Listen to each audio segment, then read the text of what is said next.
It had to be you.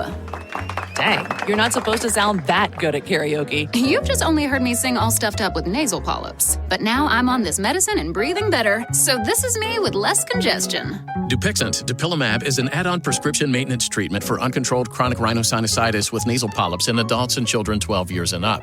It can help shrink your nasal polyps so you can breathe better with less congestion. Plus, it's an alternative to surgery. Oh, this is your song! Wish I was singing after congested you. Severe allergic reactions can occur. Get help right away for face, mouth, tongue, or throat swelling, wheezing, or trouble breathing. Tell your doctor right away if signs of inflamed blood vessels like rash, chest pain, worsening shortness of breath, tingling, or numbness in limbs. Tell your doctor of new or worsening eye problems like eye pain or vision changes, joint aches and pain, or a parasitic infection or asthma. Don't change or stop steroid, asthma, or other treatments without talking to your doctor. Do more with less nasal polyps. Ask your doctor about Dupixent. Learn more at Dupixent.com or call 1-844-DUPIXENT. Hi, I'm Samuel L. Jackson. You've taken my grandfather from me. You've taken my uncle, my aunts, even my mother. Enough is enough. See, my generation has something different. Hope. The Alzheimer's Association leads the way to end Alzheimer's and all other dementia, providing care and support, driving research breakthroughs, and promising new treatments. Donate today at alz.org/hope and join Generation Hope. Cut the commute and up the convenience for your next dermatologist visit. Non-segmental vitiligo patients 12 and older can virtually discuss repigmentation with Opzelura ruxolitinib cream as soon as today. Get started on your pursuit for repigmentation with topical Opzelura. Visit Opzelura.com to connect with a derm to see if Opzelura is right for you. Provider availability may vary. For patients taking therapeutic biologics, other JAK inhibitors, or strong immunosuppressants such as cyclosporin, Opzelura is not recommended. Opzelura can lower your ability to fight infections. Tell your doctor if you have or had an infection, TB, hepatitis B or C, blood clots in your legs or lungs, heart attack, stroke, cancer, high cholesterol, are a smoker, or pregnant. Opzelura may cause serious lung infections, certain cancers, immune system problems, blood clots, and low blood cell counts. Major cardiovascular events or death occurred in those 50 plus taking oral JAK inhibitors. The most common side effects were acne and itching where applied. Call 866-564-8484 to learn more about prescription Opzelura for non-segmental vitiligo. You will be like God. Human unity with God was severed, and through it all, God's promise remained true. Follow me, Abram, and I will make you great. This is the chosen people. Listen to the chosen people at thechosenpeople.com. That's thechosenpeople.com. Whether you're making the same breakfast that you have every day or baking a cake for an extra special day, eggs are a staple in our diets. Eggland's Best Eggs are nutritionally superior to ordinary eggs, containing more vitamins and 25% less saturated fat. Not only are they better for you, but Eggland's Best Eggs taste better too. There's a reason that they're America's #1 eggs. Visit egglandsbest.com for additional information and delicious recipes. Welcome to our paranormal afterlife.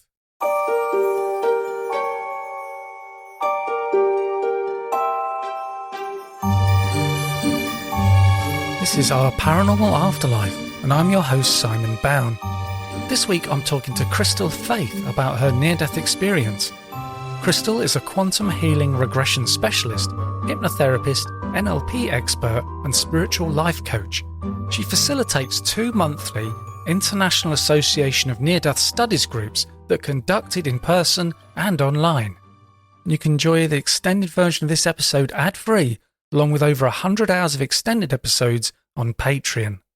Hi Crystal, thanks a lot for coming on the podcast. Absolutely, thank you. So we're going to talk about your near-death experience, and it's quite amazing what happened. How did it come about? So it was in the year 2000. I essentially was in labor, scheduled to have the baby that day. After a whole day of being in labor and the baby still was coming early, I just want to keep that in mind. They decided to, check the baby's head, or they want to put a monitor on the baby's head to check her vital signs. And when they did this, they somehow created an amniotic fluid embolism for me, where they must have nicked a vein and all of her amniotic fluid went through my bloodstream. And because of this, her heartbeat dropped immediately. And so I wasn't able to breathe. So the anesthesiologist came running in the room to give me an epidural because I was stressing out. They had no idea why I was saying I couldn't breathe, except for maybe the contractions were too much for me. So they were hoping to bring me some peace of mind there. And as soon as he administered his epidural, the other doctor came running in the room and said, well, the baby's heartbeat is dropping significantly. We need to do a C-section now. So they wheeled me back for an emergency C-section. And, but I had already had the epidural. So now I'm having, I'm in the C-section and I'm experiencing the pain of the C-section because the medications they gave me had an adverse reaction. So I'm laying there and I'm feeling paralyzed. My mouth feels like a cotton ball. I can't move, but I can feel the entire procedure. And I remember crying and panicking. And at the same time, my lungs were filling up full of fluid. So they got up to about 85%. And by this time, I coded on the C-section table. And luckily for me, there was a doctor in the room who was an educator, and he had other students in the room or residents where he was, showing them, what happens during a C-section. And he had just gone over the section in the textbooks with them that week about amniotic fluid embolism. So the universe was working and looking out for me. So he was able to identify it because he had just had a refresher himself on it. And they were able to revive me in that room, but they knew I was in critical condition. So they did what they needed to do and they rushed me up to ICU. During this process, I'm watching from above the room, and then I watched them from above the elevator. One of the individuals in the elevator didn't have a surgical hat on, and that stood out to me. And later, I'm going to come back to that if you don't mind, Simon, but that's a really cool story in itself. But then I coded again, and this time I was just floating above different parts of the hospital. And I saw my I saw my sister who was working there that night bringing up the x-ray results. And when she brought the x-ray results in to the ordering physician, because that was her job, she had stopped at the waiting room to show them to my grandfather, which is a strict violation of the rules, as you can imagine. So I pointed out to her that I had seen her from above the room. And so I want to mention this too, in case you want to talk about it later, because she was able to validate everything that I saw and heard. And independent of her, I also had the same conversation with my grandfather. And I made them into both believers because my ability to recall such detail and with so much vivid detail, I should say, of what I was witnessing, observing, hearing them say, feeling their emotions, really validated this experience for all of us. So then I was hovering. I don't know how to explain it. I felt like a ghost kind of, but I didn't have to travel through walls. I could just simultaneously be in the room, observing what was going on. If someone in that room had love and emotions for me, I think that's what was able to connect me to the space. So the next scene, I'm going to call them scenes. I'm watching them work on my body in the ICU, and I can passionately feel everything the doctors are feeling. They're sincere, they're passionate, they absolutely and clearly wanted me to survive. Long story short, they worked on me for 45 minutes and gave me a death time. But during this window, at one point I heard what ended up becoming the machine that has that siren on it, where it's a signal that there's a flat line. I'm sorry, I'm not into medical world, but I remember thinking, this machine is making a really weird sound. And I was really tuned into that. And I don't know if it's because sound is like the last thing that we take with us when we leave, or one of our last senses of the physical realm, or if it was something from the other side trying to clarify any confusion I was having, so that I could actually see that I had died. I'm not sure the significance of it, but I do know I hovered down into the room from the top of the room to look at this machine, and I was in like a lay-in position. And I remember thinking, wow, okay, so this machine is that it's showing me I'm flatlined, and I know that's me on the table, but I honestly didn't care at all about what I look like, or I had absolutely zero interest in seeing my own body, which is significant to me as well. And I thought it was weird that my feet weren't below me. And I was I don't want to say I was so confused, but I was in a state of confusion. I knew everything was okay, and I just felt completely surreal and at peace and calm, and I knew everything was just fine. So the whole time I'm watching this from above the room, I just can't understand why the doctors are so worried about me. Then, as I come back up to the room from looking at the machine, some lady meets me at the top of the room. And retrospectively, and it's something else we can get into as well, I don't know if it was truly my maternal grandmother or if it was something else that was interdimensional that came through and presented itself as my grandmother to bring a message to my mom later. Because what happened was I was looking at her, and it was the first time I've ever had the experience in my memory lifetime of speaking to somebody telepathically. So I remember thinking, or maybe saying out loud, like, who are you? And she looked at me telepathically and communicated with pure love, I am the one who named you. And it was just so understood that you cannot lie in that realm. Like, I didn't question it. I didn't feel like I needed to question what that even meant. I just knew and was satisfied with that response. Then I looked over at my mom, who had been staring out the window, and this was like the biggest blizzard of the year, 10 p.m. And the snow was like casting this really surreal experience outdoors where the street light was orange, and it just looked like a magical land out the window. And I remember looking at that. I remember her also looking outside and, in awe of that. And she was telling me, I'm so sorry. She wasn't telling me. She was telling herself, okay, God, come in here and just take her. And I started questioning that from above the room because I could feel her emotions and read and feel her thoughts. So I was like, I don't understand why she's asking God to come take me. She's my mom. She should love me, all of those thoughts. And the lady above the room had said to me, oh, it's okay, honey. She's just completely surrendering.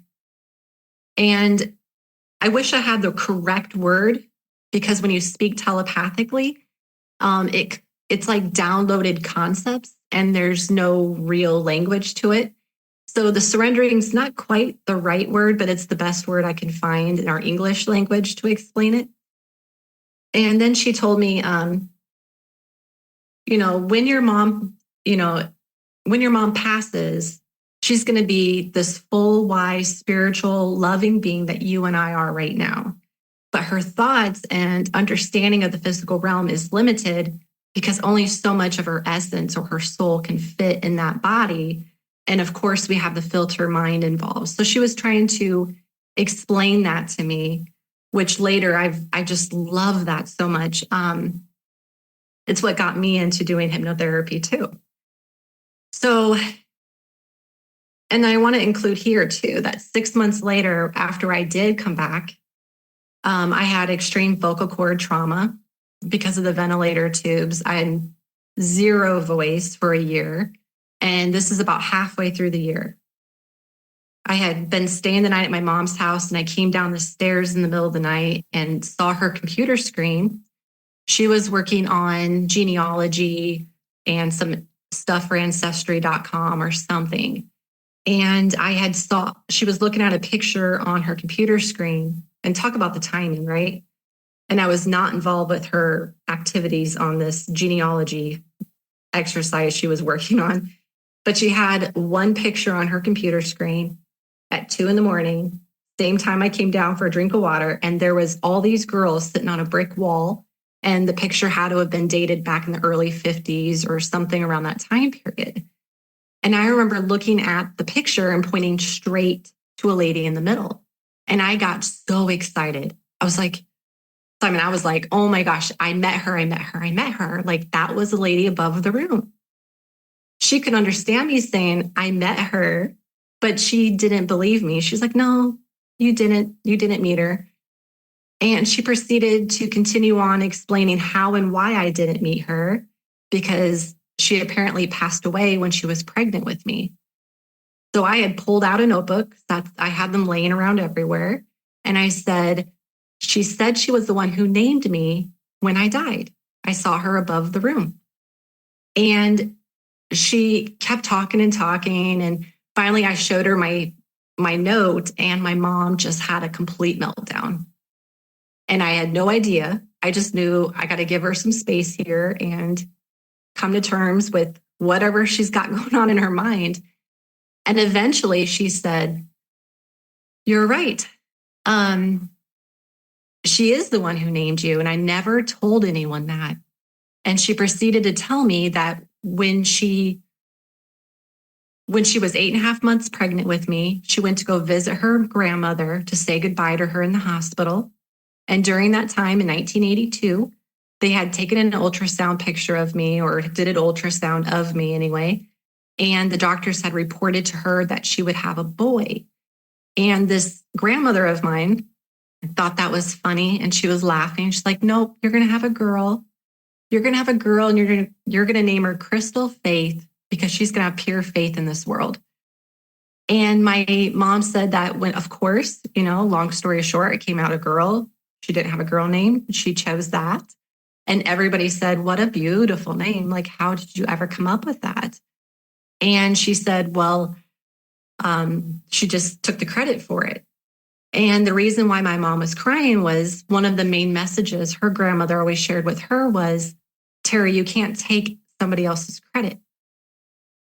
So she had this mental breakdown because she was being not only reminded to not take the credit, but also it increased her spiritual awareness. And she understood that her grandmother came to me in that experience to share a message with her from the afterlife and the afterworld.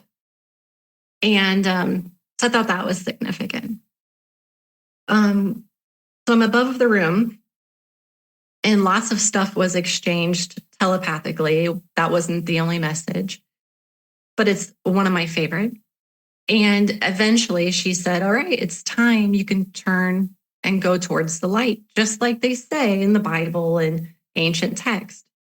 And I don't know if I implanted that concept there, but I turned and I went towards the light.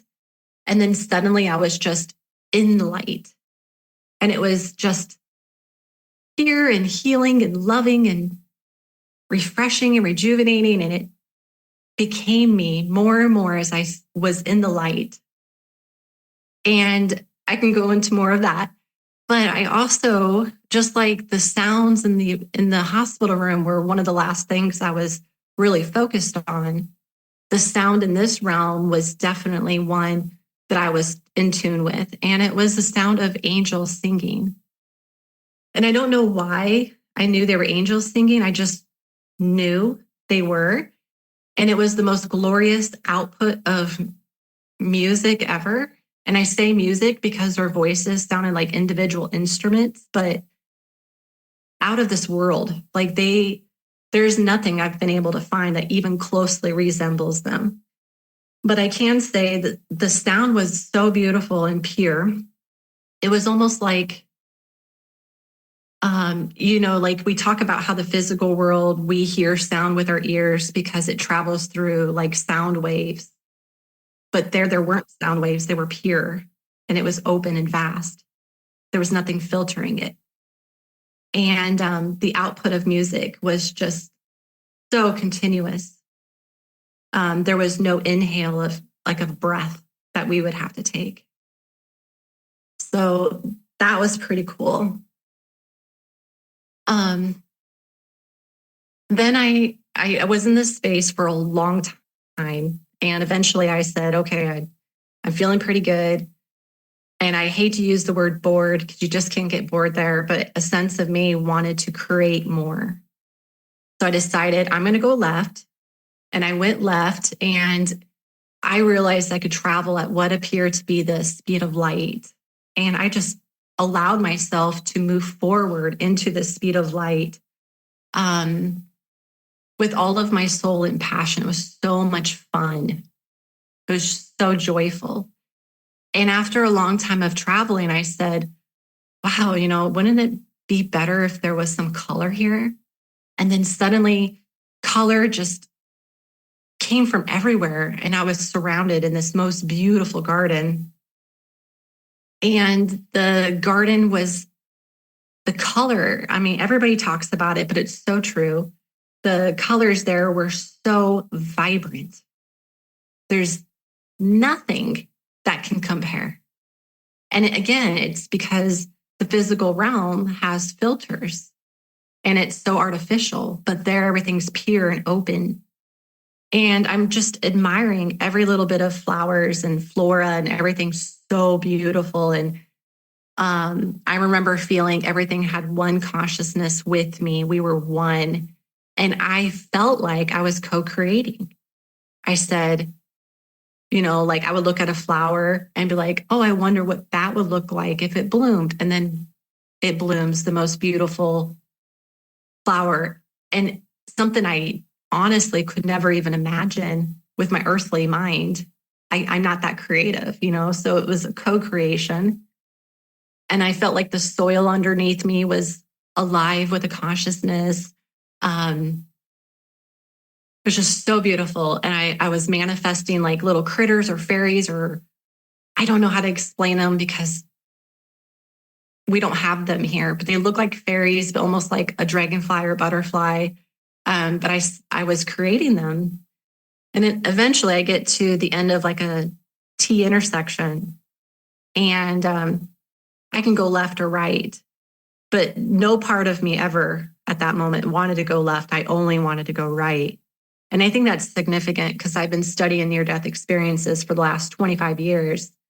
And it seems like everybody, for the most part, has one of three situations happen to them. They're going to have a garden experience with the white light. They'll meet a spiritual teacher, which is where I go next, or they go to like a spiritual teaching place with like old, beautiful buildings like we have in ancient Greece, but even bigger and better. But I went right. And eventually I get to like a courtyard, and there's a man sitting on a natural element, like a bench of some sort. And he was facing away from me. And he turned to me and he's like, come over here and sit with me. And he was very loving. So of course, I went over and sat with him. And I realized we can talk telepathically here too. And when he started communicating with me, he was just downloading so much information into my mind. So much that the ability to recall it all is just literally impossible. But I have been able to recall bits and pieces over the years. But at one point, as I'm having this conversation with him, he was like, I am so proud of you.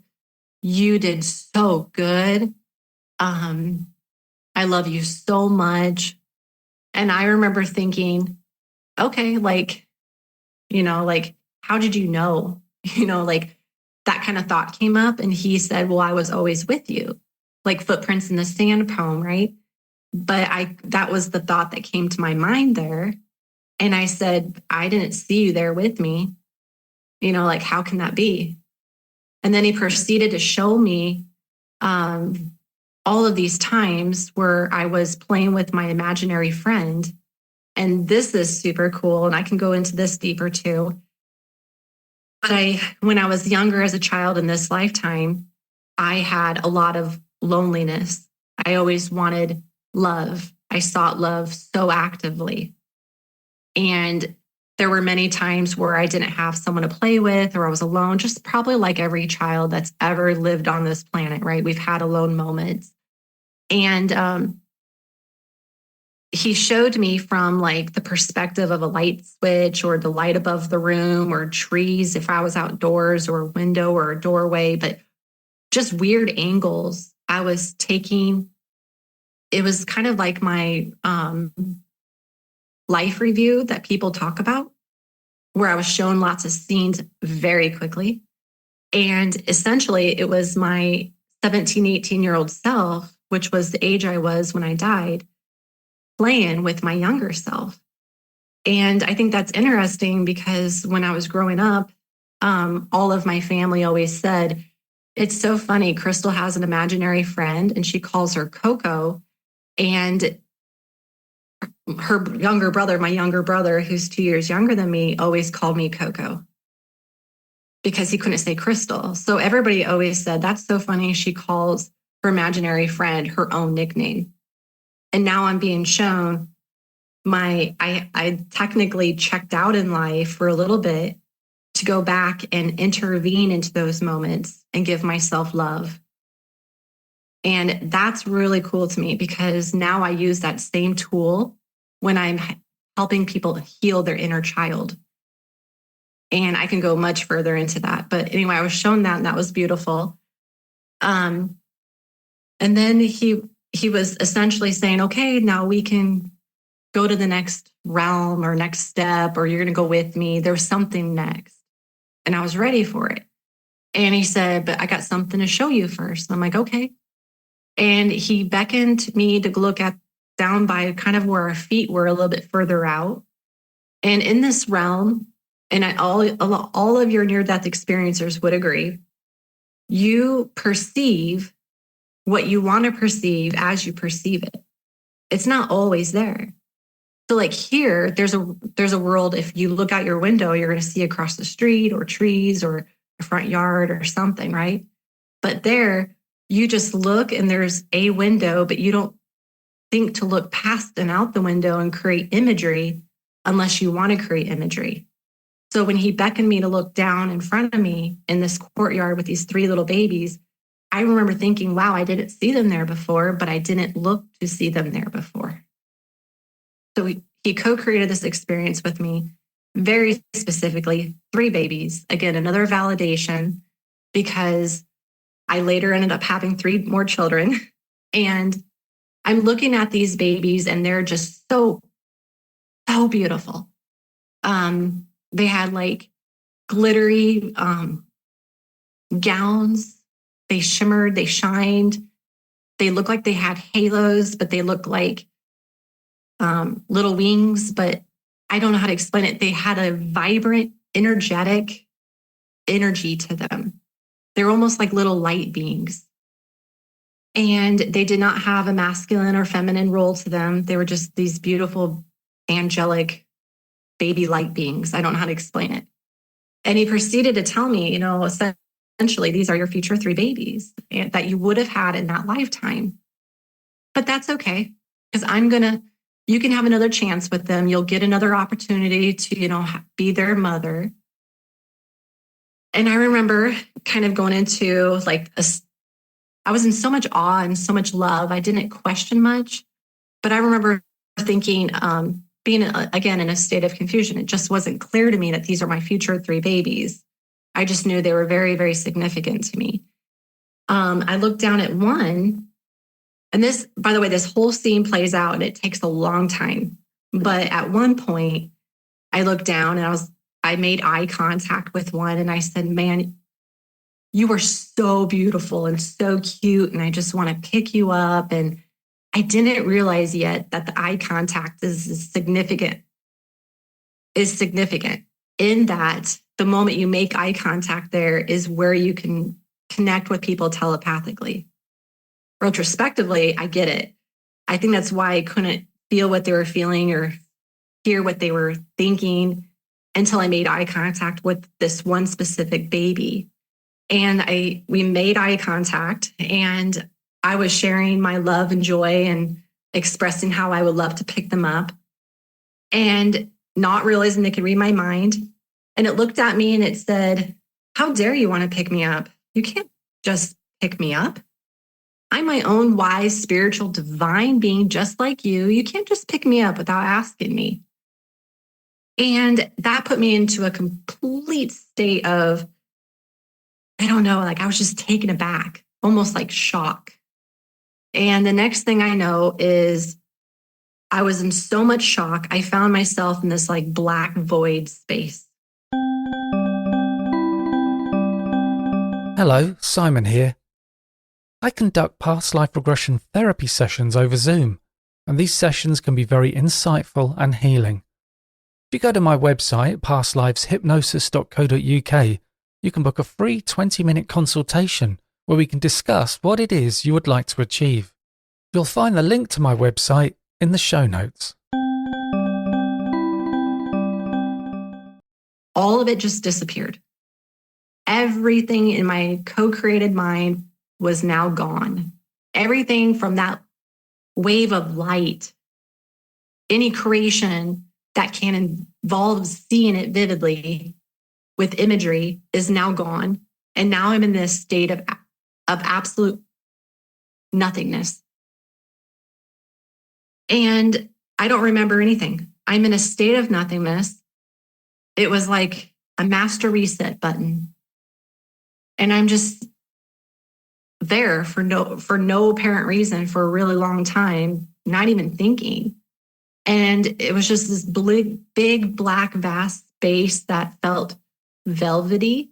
The information felt like, the space felt like it contained information, but only if I needed it. But I didn't need it. I was just at a state of being.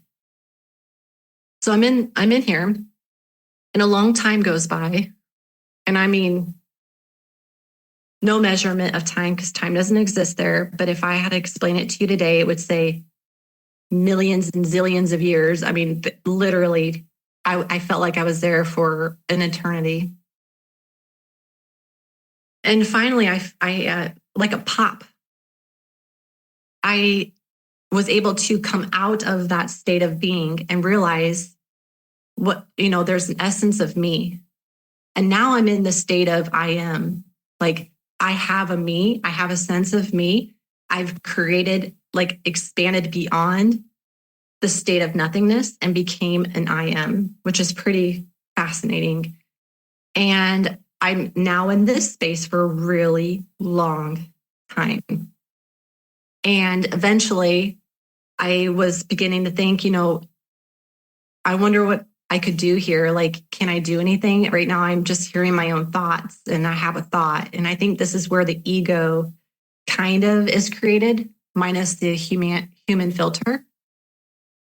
So I began, like, literally creating things here, but I wasn't really trying very hard. I was just like, I wonder if I can make something here. And I would, almost like with the way you move your eyes across the screen, I could see like a lightning bolt or a surge of energy or an energy streak go across my plane of vision, which is really hard to explain because you can feel and sense everything there 360.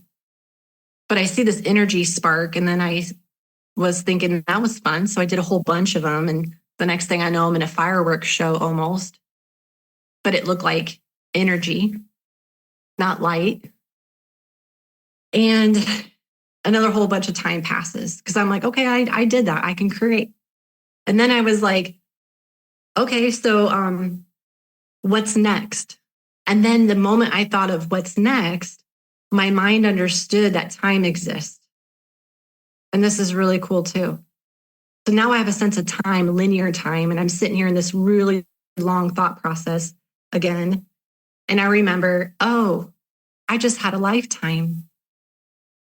And then I sat there for a long time and I was like, wait a minute, I remember,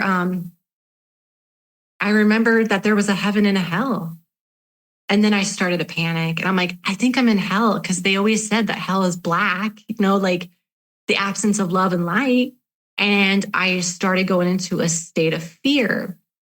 And I don't know if I co-created it or if something intervened higher dimensionally.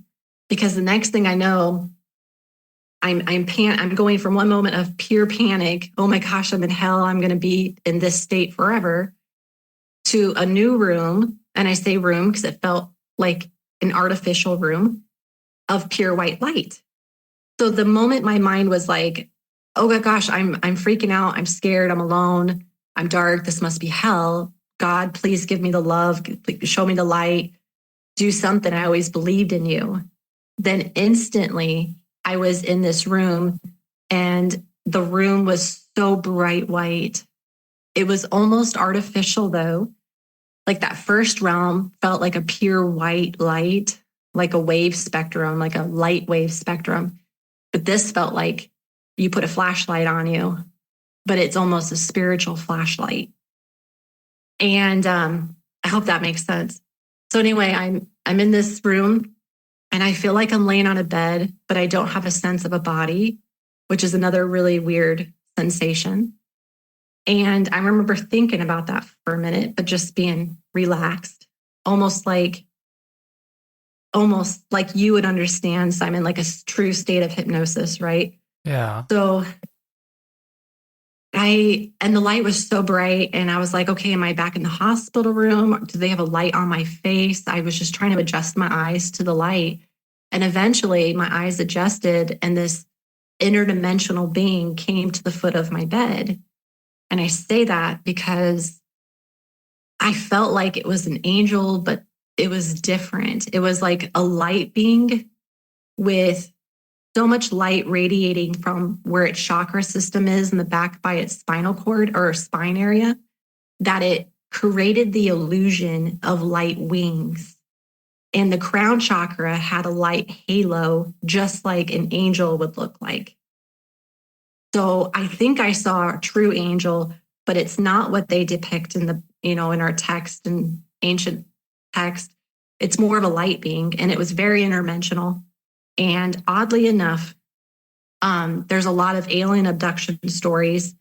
I'm not saying I had an alien abduction story, but that mirror and resemble this part of my experience perfectly, which is so weird.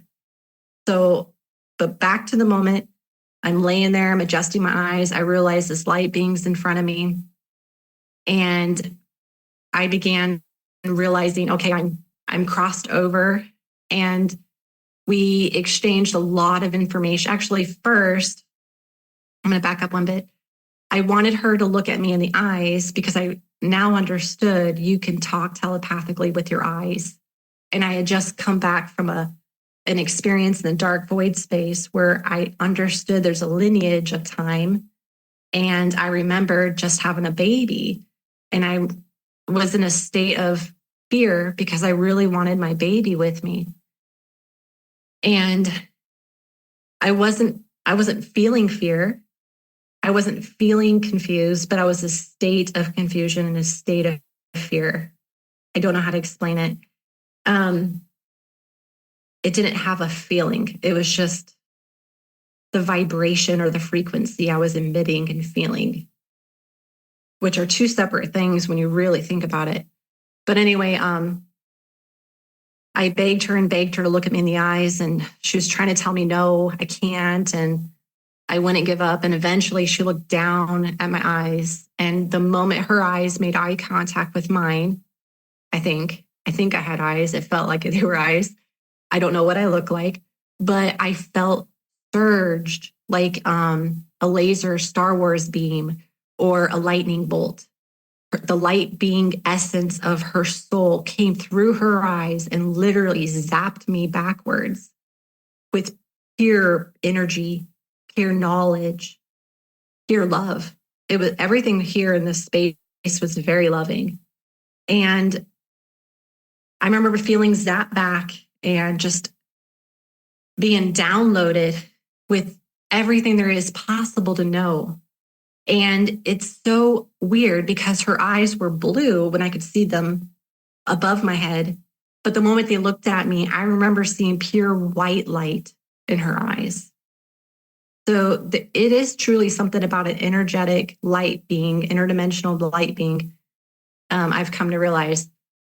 But as she's looking at me, I'm carrying on this conversation. I still have the ability of having my own personality, my own free will, my ability to question, which means my ego was present. And I started to ask her, like, send me back. I need to, go back to that baby I just had. And she's like, no, I can't. Your body's wasted. You can't go back to it. And I said, but you have to send me back. I want to go out. I want to go hold her. I want to take care of her. And she was like, nope, you can't do that. And I started going through all the stages of grief or death. And they're the same to me. And eventually I get to the bargaining stage and a state of surrendering. And this is, by the way, it's just a tiny sliver of what happened, but I'm trying to keep this summarized a little bit for you. And eventually I realized I started begging with pure love, send me back so I can bring her back here. Send me back so I can give that baby all the love I can. And it tried to tell me, you can actually do more for that baby here in this spirit realm than you ever can in the physical realm. And she showed me I can do I can provide love to that baby from the spirit realm through the works of others, through, intentionally creating a subconscious thought in somebody else, through the works of others, through trees, through the wind. And she was showing me all these different ways, but that just wasn't good enough for me. Like nothing was good enough for me. And I said, no, you don't understand. I want to go back and bring her back here. And it was only at that point where it was a selfless act of love, where she was like, okay, I get it. And I want to help you, but I can't. And it was almost like I can't because I don't have permission. And as soon as I realized that, I'm like, oh, well, if it's that easy, let's just get the permission. Like, that's how stubborn I am. And she was like, okay, I'll try. And so she looks above my head, kind of where my halo would be. And I could see the light beam of her eyes literally lift up and beaming right over my head. And I could see the information in the light, sending pure love and begging whatever it is above my head to send me back. And it must have been granted, because then I feel this energy surge from the floor through the ceiling. And I'm being like, the breath of God is being placed back in me. And I feel this sensation of my body now in the hospital room, lifting from the floor to the ceiling. And my body comes up off the table, like my spirit being placed into my body. And then it kind of goes back down. And as it went back down, I realized I'm back in my human body. I got my way. This is awesome. And so excited, but I couldn't move because I was just too sick, So anyway, my mom, who's sitting out in the room, she said that the doctors gave up on me, gave me a death time, tried to revive me for 45 minutes. They were leaving the room. There was one nurse in the room with her. 8 minutes had gone by, and my heart monitor started picking up a pulse. And as soon as the heart monitor picked up my pulse, my mom felt the same thing, the same feeling from the floor to the ceiling that everything's going to be okay. She said it literally raised her up and she fell to the floor. And in my medical records, they charted that at the time I came back, they also had to take care of my mom, who fell to the floor, and make sure she was okay. So that note was on my records when I ended up getting my records later. So I think that's interesting. It happened at the same time. We both felt the same feeling, but they didn't know what to do because I had been gone for so long. They thought I was a vegetable, that all they did for the rest of the night was just keep my ventilator machine on. And when the morning staff came in, then they finally started trying to do more to me to help me survive. But after 10 weeks and lots of care, because all the amniotic fluid went through my bloodstream, saturated my heart, my brain, all my major organs. I had lots of issues, but I was still miraculously healed with the power of my super subconscious mind working with God, because God is also within me. So I feel like I quantum healed myself. And that's why I'm so in love with hypnotherapy, because that is literally how people heal themselves, is by tapping into that super subconscious self. You don't have to die in order to receive that healing. Have the doctors said that it was a miraculous recovery? Do they look at you and think, I don't understand? Oh, yeah. For 10 years after coming back, the anesthesiologist, the pulmonologist, and the doctor who recognized I was having amniotic fluid embolism all called me just to check in on me. And then many years later, I go on to have 2 more babies. I have 4 altogether. One was right after that.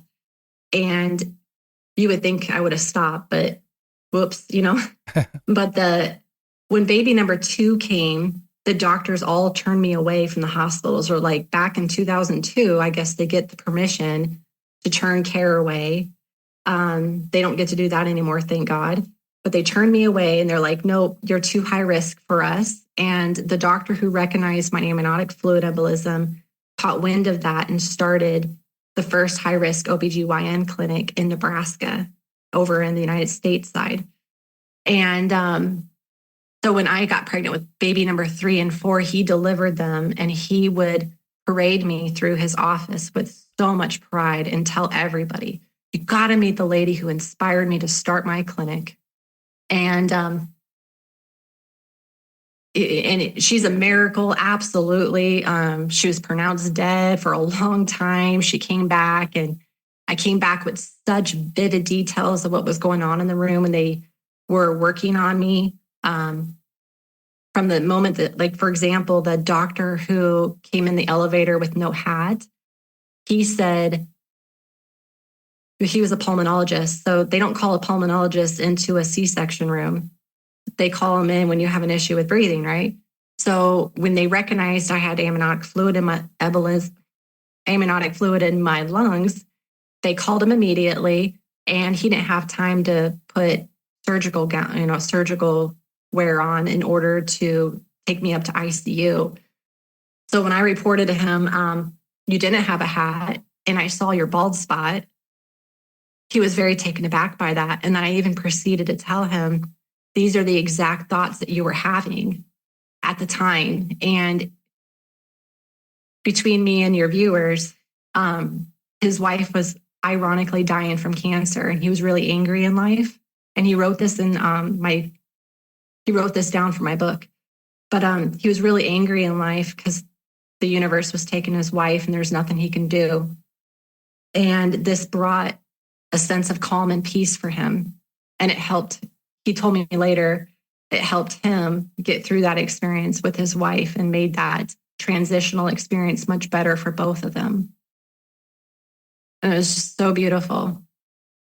But they always said, miracle child, there's nothing we did to save you. Like, they literally said all we did was try to keep taking the fluid out of the lungs. When the lungs would fill up, they could vacuum it out a little bit. But yeah, completely self-healed. It had to be you. Dang, you're not supposed to sound that good at karaoke. You've just only heard me sing all stuffed up with nasal polyps. But now I'm on this medicine and breathing better, so this is me with less congestion. Dupixent, dupilumab, is an add-on prescription maintenance treatment for uncontrolled chronic rhinosinusitis with nasal polyps in adults and children 12 years and up. It can help shrink your nasal polyps so you can breathe better with less congestion. Plus, it's an alternative to surgery. Oh, this is your song! Wish I was singing after congested you. Severe allergic reactions can occur. Get help right away for face, mouth, tongue, or throat swelling, wheezing, or trouble breathing. Tell your doctor right away if signs of inflamed blood vessels like rash, chest pain, worsening shortness of breath, tingling, or numbness in limbs. Tell your doctor of new or worsening eye problems like eye pain or vision changes, joint aches and pain, or a parasitic infection or asthma. Don't change or stop steroid, asthma, or other treatments without talking to your doctor. Do more with less nasal polyps. Ask your doctor about Dupixent. Learn more at Dupixent.com or call 1-844-DUPIXENT. I was unskilled, and you trained me. I was forgotten, and you reached out to me. I was fatherless, and you nurtured me. I was broken, and you mended me. As Jesus says, whatever you do for the least of these, you do unto me. Support a child in His name through Compassion International at compassion.com/unto me. Cut the commute and up the convenience for your next dermatologist visit. Non-segmental vitiligo patients 12 and older can virtually discuss repigmentation with Opzelura ruxolitinib cream as soon as today. Get started on your pursuit for repigmentation with topical Opzelura. Visit Opzelura.com to connect with a derm to see if Opzelura is right for you. Provider availability may vary. For patients taking therapeutic biologics, other JAK inhibitors, or strong immunosuppressants such as cyclosporin, Opzelura is not recommended. Opzelura can lower your ability to fight infections. Tell your doctor if you have or had an infection, TB, hepatitis B or C, blood clots in your legs or lungs, heart attack, stroke, cancer, high cholesterol, are a smoker, or pregnant. Opzelura may cause serious lung infections, certain cancers, immune system problems, blood clots, and low blood cell counts. Major cardiovascular events or death occurred in those 50 plus taking oral JAK inhibitors. The most common side effects were acne and itching where applied. Call 866-564-8484 to learn more about prescription Opzelura for non-segmental vitiligo. You will be like God. Human unity with God was severed, and through it all, God's promise remained true. Follow me, Abram, and I will make you great. This is the chosen people. Listen to The Chosen People at thechosenpeople.com. That's thechosenpeople.com.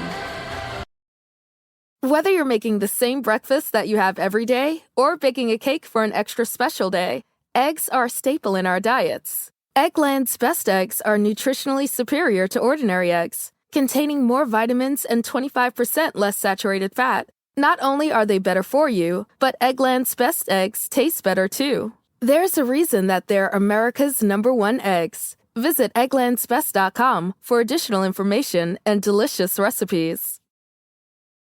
I wanted to talk to you about these things that you saw them, and then you talked to the people later and they confirmed it. So I wanted to ask you, first of all, this thing where you saw your sister with the x-rays and your grandfather. Yeah. When you described it to them, how did they react? That's a great question. I didn't honestly know why my sister had my x-ray results. I didn't even know till later. She worked in the admissions department as the manager, and she was on duty that night. So when an ordering physician in the hospital orders an emergency x-ray, then you have to hand deliver it. Otherwise, it goes through bank tubes throughout the entire hospital, and it could take a long time to get to the ordering physician. So she got to take my results to the doctor ordering them, who happened to be right past the waiting room. So when she was walking past the waiting room, and she felt nervous and scared, and I felt this feeling like you have fear in you, and I don't know why. It was overpowering fear. And it was more fear than just the fact that her sister was dying. And I didn't realize until later, she told me, she actually was so upset that I called her out on this. And we had all the same mutual friends. I had friends at the hospital where she worked. She actually, without any explanation, quit talking to me altogether for about 4 years. And I couldn't figure out why my sister was so upset with me. We were so close. I was living with her at that time. At the time the baby was born. And she ended up calling me 4 years later. And she goes, I got to tell you the truth. Now that I'm quitting my job, the reason why I didn't want to have you in any part of my circle was because I was worried that you would tell them that I showed our grandpa the x-ray results because I would get fired. So that was her second layer of fear I wasn't familiar with. So she believed me so much, she jeopardized not having a relationship with me for several years, and then felt so compelled to be back in my life that she moved a block away from me, 2 hours away, after the 4 years was over, just so that our kids could grow up together. Now, my grandfather, he responded in such a way where he's very Welsh. He's from Wales. So he always raised me believing in fairies, and he helped support my imaginative side of me when I was a child. I had big imagination. So he was kind of questioning, are you sure you're not imagining this from all the stories I shared with you? And I was like, absolutely. I was like, I felt you feel this. And I explained it in great detail. I saw you when you fell backwards in that pink sofa couch. And I felt the air of the couch go whoosh when you sat down on it. And he was like, you know what? One of my most profound memories of being told is that feeling sitting down backwards in the couch. It was like somehow the universe had me really hone in on what he was going to always remember about this experience, which is super cool. At him too. Then he believed me.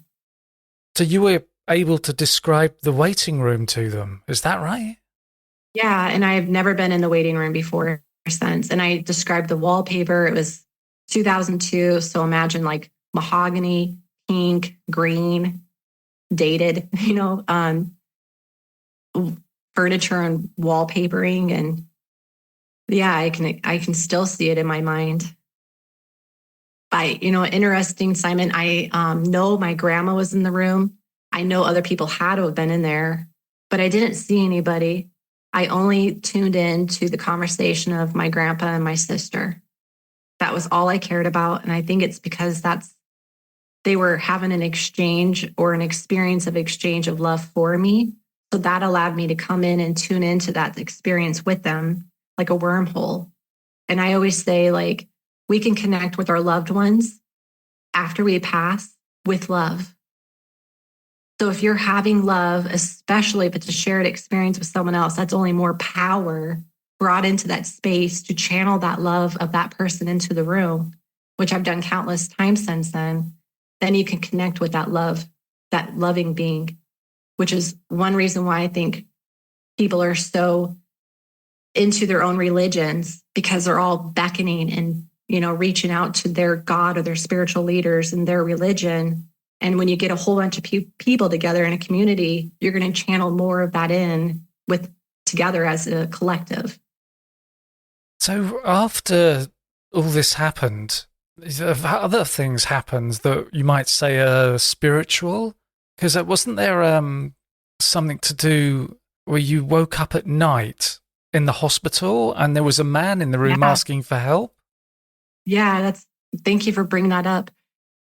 So immediately after coming back, I was in a coma, and according to the physician notes, I didn't wake up for 10 days. But on one night, I know it was nighttime because the room was very black and the door was open to the hallway. And back then, I don't know if it's still the same now with COVID procedures, but the doors were left open so that if you wake up or make a sound, the nursing staff can hear you. And I know my room was right next to the desk because they wanted to keep a close eye on me. But I wake up and it was like something woke me up. And I looked to my left towards the door, and this guy was entering the room. But it wasn't just one, it was a whole line of people. I just was only able to focus on the one. I was like, what is this guy doing? And he clearly looked like he was traumatized from something, like a horrible car accident or something. Something didn't look right with him. He looked injured maybe, but in the spirit form, I can't see his specific injuries, and I don't see like crushed bones or anything dramatic. I just had that was all somehow masked, and I wasn't afraid of him at all. But he was asking me for help. And I don't remember how I helped him, but it worked. And he was gone. And all of a sudden I realized there's someone behind him and there's a whole line of them out the door. But whatever I did to help him was so spiritually exhausting that I fell back into a deep sleep and was back in my coma again. I was just on that end of the spectrum with spirituality that I was able to see them. And that I think they saw me and that my energy was here or I had just come back. Somehow they were able to recognize that. And they were literally in a waiting line trying to be reminded to follow the light or something. There must have been something about you that was almost like a beacon if there were so many of them showing up. Yeah. They were, and they were politely waiting in line, like respectfully, quietly. It was very eerie. And they were asking for help. And for ever since coming back to life, I mean, don't judge me, but I absolutely can tune into the spirit world. I try not to, but back in like 2008 time period, everybody was looking into like ghost adventures and ghost, activity. So I did get into that for a while, but then I realized I don't know what I don't know. Like I know a lot, but because of what I don't know, I don't want to open up anything within me. So I just quit going to ghost hunting trips or whatever you call it. But I've had a lot of activity, a lot of really cool stories. So one of them, there was a lady who died when I was a teenager. She was my friend's mom, and she would have married my other friend's dad. So that my friend was a girl and the dad's had a son. And one day I was traveling, but she got in a car accident and died. And one day I'm with her soon-to-be stepson, but this was years later. We're driving to go get fireworks because you have to drive out of state to get fireworks where I lived. And on the way back, it was kind of like drizzling, raining, sporadic raining. It was like one of those dreary days. And I was like, sometimes I feel like I sense her. And he's like, I know, me too. So we started talking about her. And again, we're channeling her energy into the room with two people more than just one. And now we're going to create a shared experience, but I don't realize this yet. And I was like, I know, sometimes I feel like she's with me. He goes, I know, me too. And all of a sudden I look in my rearview mirror and I'm the driver and I see a rainbow completely over the trunk of my car. Like the whole end of the rainbow, like a pot of gold is my trunk, but I'm driving. And I just go into a state of shock and I'm like tapping him. I'm speechless. I'm trying to get him to look. And eventually he looks and he's screaming. He's like, oh my God. And I'm like, I know. And I pull over on the side of the road and still the rainbow stays on my trunk. It's not like from our perspective only. We get out, we walk into the ditch. We're looking at my car. All of these cars around are pulling over because it's just this paranormal moment for all of us. And this end of the rainbow is on the trunk of my car the moment we were talking about her. I mean, it's one of many, but I love the one with the rainbow. It's been great talking to you. Thanks a lot for coming on the podcast. Absolutely, Simon. And I'll put a link to your website in the show notes. Hopefully that book will be really successful. Maybe you can come back and we can talk about it when it's published. Yeah, that would be fun. I'm really excited about some of the things in there we have not even touched on today. So this week I was talking to Crystal Faith about her near-death experience. And a great way to support the podcast is to join Patreon. When you subscribe for $6 a month, you get exclusive access to an extended episode every week. And for $3 a month, you get access to an extended episode every month. And you can now sign up for a 7-day free trial. The Patreon episodes are ad-free and are released 2 days before the free versions. And please check out my other podcast. It's called the Alien UFO Podcast, and I release new episodes every Monday. I also have a tier on the Our Paranormal Afterlife Patreon campaign, where for $13.50 a month, you can get the Alien UFO Podcast extended episodes every week, as well as the Our Paranormal Afterlife extended episodes. And including the Alien UFO Podcast episodes, there are now more than 100 extended episodes available in the back catalogue. You can become a patron by going to patreon.com Our Paranormal Afterlife, or click on the Patreon button on my homepage at pastliveshypnosis.co.uk. The links are in the show notes. And if you enjoy the podcast, please leave a review and be sure to subscribe on Apple Podcasts, Spotify, or via your favourite podcast app to make sure that you don't miss out on any episodes. And thanks for listening.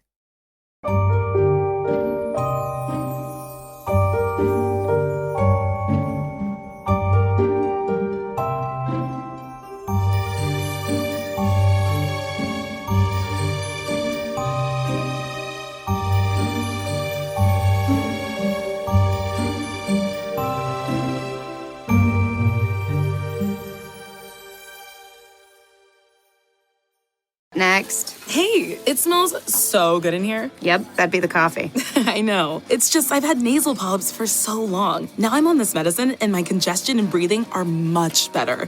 Dupixent, dupilumab, is an add-on prescription maintenance treatment for uncontrolled chronic rhinosinusitis with nasal polyps in adults and children 12 years and up. It can help shrink your nasal polyps so you can breathe better with less congestion. I'm pretty jazzed about it. Plus, I don't want another surgery, and now I might not need one. So, what can I get you? Oh, medium coffee, please. Severe allergic reactions can occur. Get help right away for face, mouth, tongue, or throat swelling, wheezing, or trouble breathing. Tell your doctor right away if signs of inflamed blood vessels like rash, chest pain, worsening shortness of breath, tingling, or numbness in limbs. Tell your doctor of new or worsening eye problems like eye pain or vision changes, joint aches and pain, or a parasitic infection or asthma. Don't change or stop steroid, asthma, or other treatments without talking to your doctor. Do more with less nasal polyps. Ask your doctor about Dupixent. Learn more at Dupixent.com or call 1-844-DUPIXENT.